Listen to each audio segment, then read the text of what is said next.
Ay, nako, good morning po.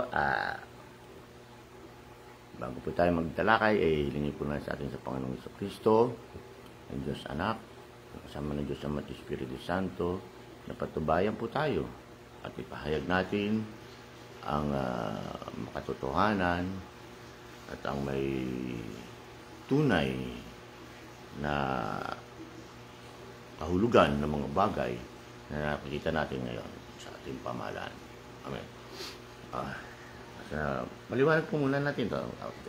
Kasi inaatado kong mabuti yung nangyaring hearing at meron akong mga nakita na sa mga simple na salita, simple na galaw, at simpleng mga events na nangyari sa hearing na yon na sorry po to the word, i-topic po na po-prostitute, diba? Sorry, there is two, for me, paliwanag muna lang, meron po tayong dalawang klase ng prostitution. Prostitution biologically, or mean to say, selling the body physically by individuals for the gain of money. There is another prostitution which is very, very nakakasuka, and that is prostitution of souls, spirit, and ideas. Siyempre, prostitution for the sake of money or power, di ba? So, what I have seen about this hearing is really about prostitution. Prostitution of the spirit, ideas, and prostitution of a certain house. Diba? A certain house. Why? So our main character on this reaction today is the substitute presiding officer of that hearing on the budget of the office of the Vice President. Maybe because of the belief of the house that are being prostitute, they may believe that this is a very bright lady who is graduated with the honor of summa cum laude, and maybe they think that she is a good debater from the past debate interpolation in that house. So this chairperson, which is Congressman, I think give way and give the job or the presiding to that lady on believing that he is a good debater. And then they make an script. Stick to the plan Yung pala unang mistake ng good debater. Stick to the plan. Diba? So they make an script to malign or to throw or to throw some accusation or put it to demonize or to assassinate the character of the good Vice President of the Philippines. On that case, they do not understand and they do not know that is a general rule, and there is what we call this a divine rule, that the truth will set you free. Never and ever and ever and ever that the lies defeat the truth. And that is what happening into the house that was prostituted by this honorable. Diba? Honorable. Title, honorable, but attitude, dishonorable. Diba? So, we go first to the substitute presiding officer. Do you see what is the demeanor of this prostitute? Hearing on the house, if the three unggoys or the three communist representative interpolating,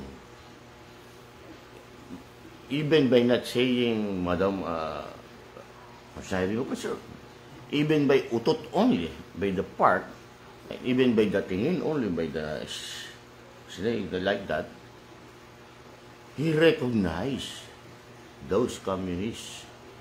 But if the good Vice President is trying to defend or trying to answer, he said many times, Madam, hindi siya kaya nga sinabihan siya ni ating good Vice President, hindi ka nakikinig sa akin, talaga nga haba to. And that is the mistake they have made. They belittled the wisdom. They belittled the, what you call this, the strong mind of our Vice President. And that is what happened. They were all embarrassed on that house. It makes that they're supposed to be the prey, become the predator. Diba? Because he's saying the truth. Diba? Ang katotohanan lang. Kitang-kita naman na yan ay, it is very clear that the motives are all political because of the ambitious clan holding now the power and holding the copper of our big business, which is the government, the money they have, and that money used to prostitutize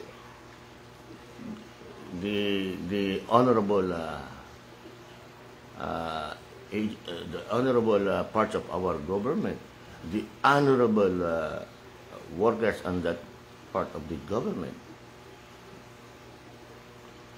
The prostitutes na lahat yan because of that money and power maybe for the next perpetual, for the next generation, or they want to gain a perpetual power, di ba?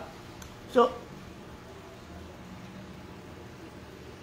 the three unggoys have all the time, have all the rights to snide, have all the rights to malign,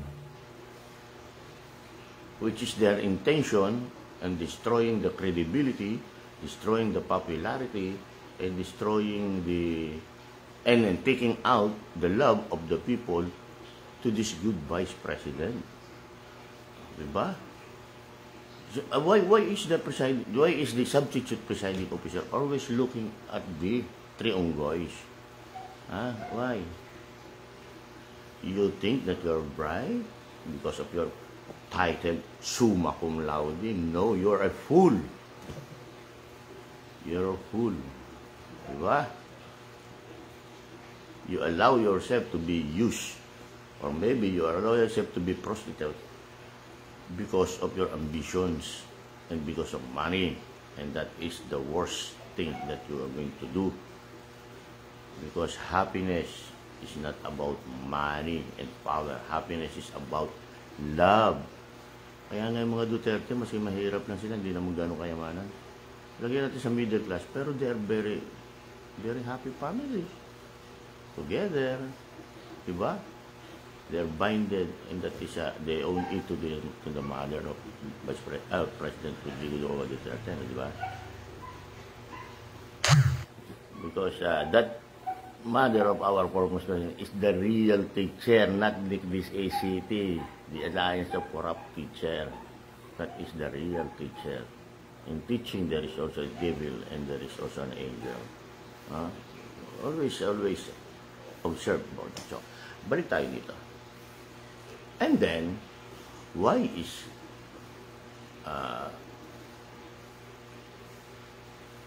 most of the prostitute na mga, ano ba ang tamang English, what is the right English for that?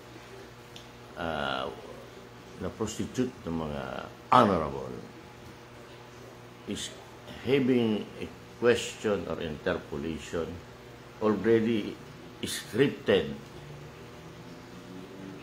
And then the Bible president is asking for the rules because most of the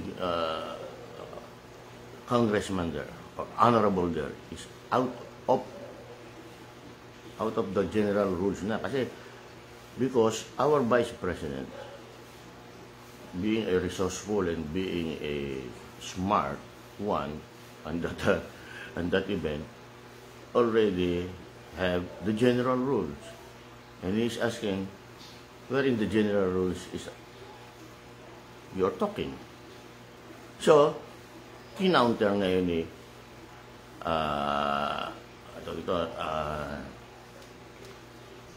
presiding officer, the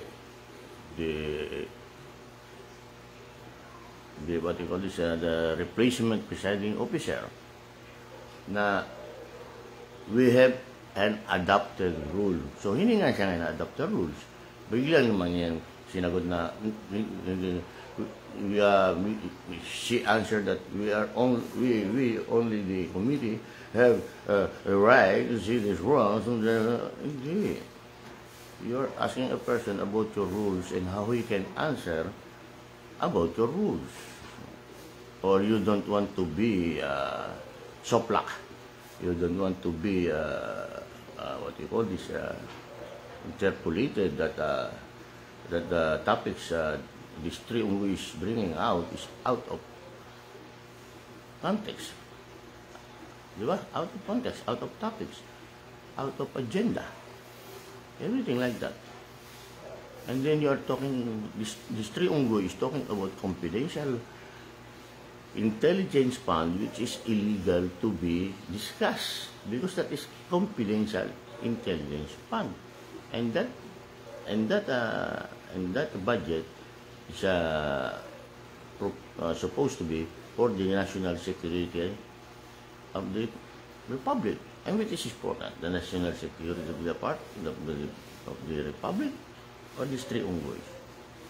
Open your book. Look who is talking. We have chairman daw silang karapatan. No, you don't have the right. It is the people have the rights to know.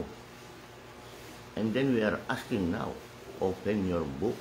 Oh, why? Diba? In the first place, you're talking about 125 million na ginawa naman pain yan ng mga people dreaming of perpetual power.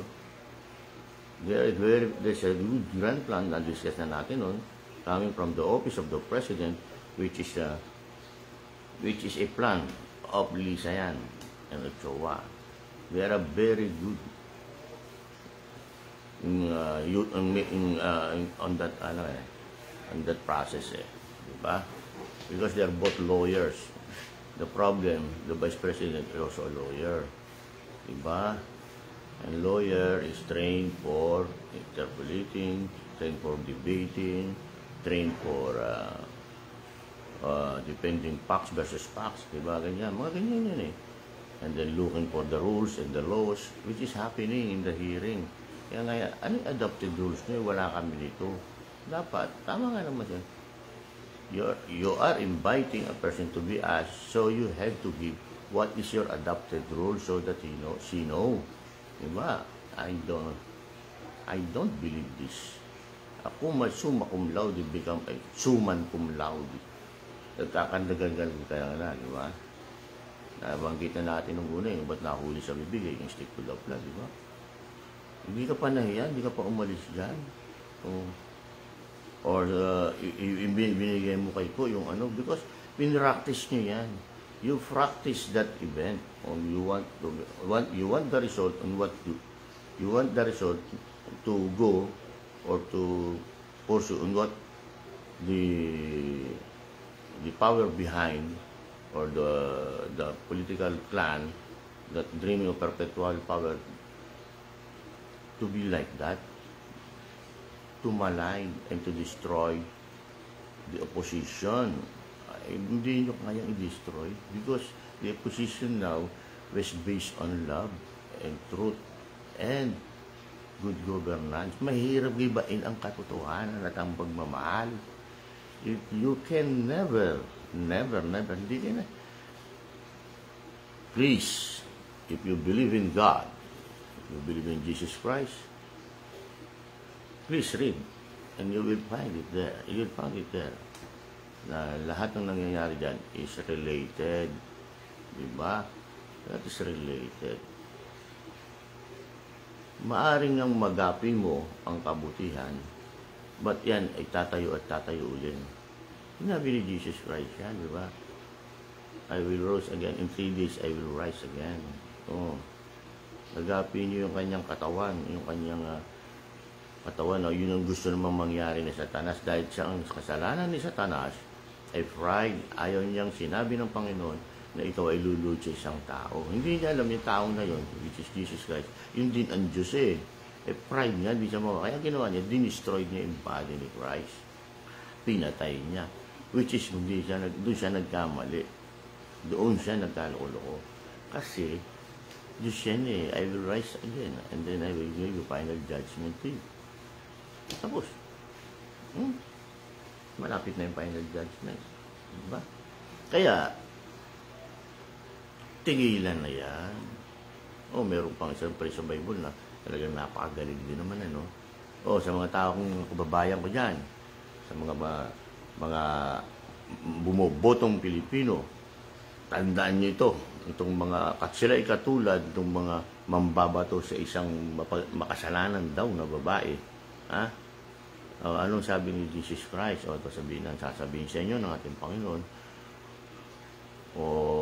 ito yung related kung makikinig kayo sa kanila. Kung sino man ang taong walang kasalanan, siya ang unang bumato. Diba? Ang related dito sa politika, gusto kong makita ninyo. Kung sino man ang naniniwala na walang kasalanan o may kasalanan, ang sinisirang mabuti naman na pamumuno sa pamamagitan ng mga naglilinis-linisan dyan, ay siyang unang bumato. Ang ibig kong sabihin nun, huwag na tayong makinig sa kanila. Sigurado, yung mga tao, hindi na makikinig. Kaya huwag nyo na silang iboboto pa. Mga nagpo-prostitute ng karapatan yan eh. Po-prostitute sila ng espiritu. Ang espiritu isang bayan. It's lawmaker. You are a lawmaker. You understand that the highest law of the land is the Constitution. And in the Constitution and in our government, we have mandated two powerful leaders, which is the President and the Vice President, which is very important for the succession of power. Kaya nga nandyan yan, ay binababoy nyo yung Vice President. At ito namang President, Office of the President, may kukunayb naman. Kaya nagkakaloko-loko yung bansa natin. Itinransfer mo yung 125 billion, which is sinasabi nilang illegal, pero hindi na nila kina-question, due to courtesy and respect. At hindi naman totoo yun ang due to courtesy at respect. Kaya kanila respeto, saka nagko-courtesy sa'yo, dahil inuulanan nyo ng pera. At itong lumalaban na second, the highest power of the government, which is highest mandated with the people, the Philippines, which is against the raping of our society and our government, prostituting the institution of our government. Tama ba English ko? Correct na lang pa. I'm very, very, very, very not knowledgeable too much in English, but I try to make an English so that even the other country will understand this, no? Kaya, sorry po sa Kaya, ang nakikita natin doon is a power play talaga. Destroying the goods and want the evil to flourish, di ba? Which is, it will not happen because the divine being always on the goods, always on the love, always on the peace, always on the truth. Kaya, sorry na lang sa inyo, and I'm sorry Masalita ko na, pero not the general, ha? Yun lang iba, ha? So, pinakita lang natin kung ano yung play nila dyan. At inanalyze natin isa-isa. Di ba? Di ba? Yung substitute presiding officer is really a bias because kinocrucify niya yung katotohanan. Si Kristo nga kinocrucify. He is the truth. But he was crucified, ha? Ang galing ni OBP, no? There is a relation between a gospel and then what is happening politically now in the Philippines. The answers, di ba? Diyan yung makikita ang wit at ang katotohanan ay hindi talagang mahirap baliin yan. So, yun ang nangyayari ngayon. Di ba? Kakabulbulol, ginamit yung 3 unggoy, nagwala-walang kibo yung uko na tuta-tuta ni Tambi, play safe siya, or he is not good in debate, or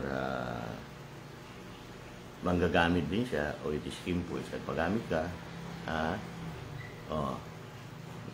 diba, tapos yung mga nagsulputan yung mga grandstanding na si Atras Abante, si Artistang Fernandez, na mga masyadong feeling na sila ay superior, feeling na sila ay holy, feeling na sila ay malinis, parang namang nasukalpal. Diba? Where in the record I said, I'm tumatawa. Where in the record that I said, conspiracy theory? Where is the record, blah, blah, blah, blah. Ikaw nagsabi nun eh. Layas, di ba? Kaya yung mga grandstanding na yan, hindi mo naman kailangan magaling-galingan eh. Pasabihin mo na lang yung katotohanan at yun ang mangyayari. Even a simple truth is a very powerful yan eh. Diba? And even the biggest lies, wala yan, utot pa rin yan.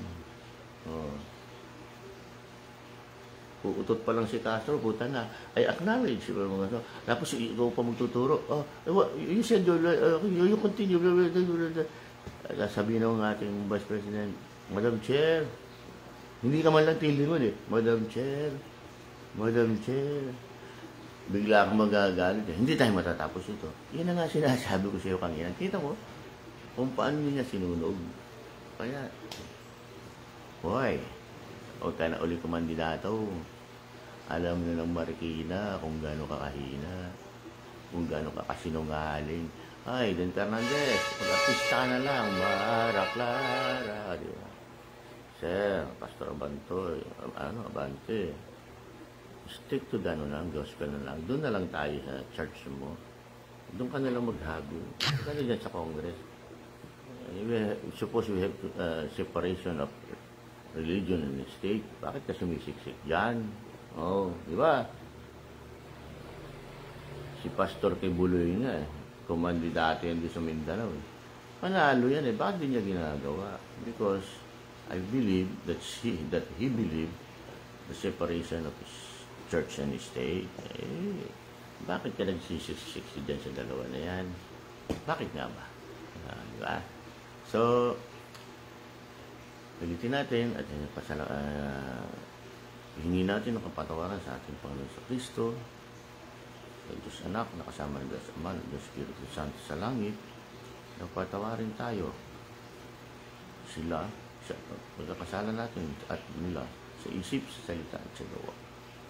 At hiniling ko sa Panginoon Kristo na bigyan tayo ng lakas at pangunawa at huwag magkahinaan tayo ng loob at laban ng katotohanan pagkat ang Diyos ay ang ating sandigan. At hiniling ko po sa inyo at nagpapasalamat nga po pala ko sa inyo sa inyong walang hanggang pag-ibig at pagmamahal sa amin. Amen. Peace be with you po ha.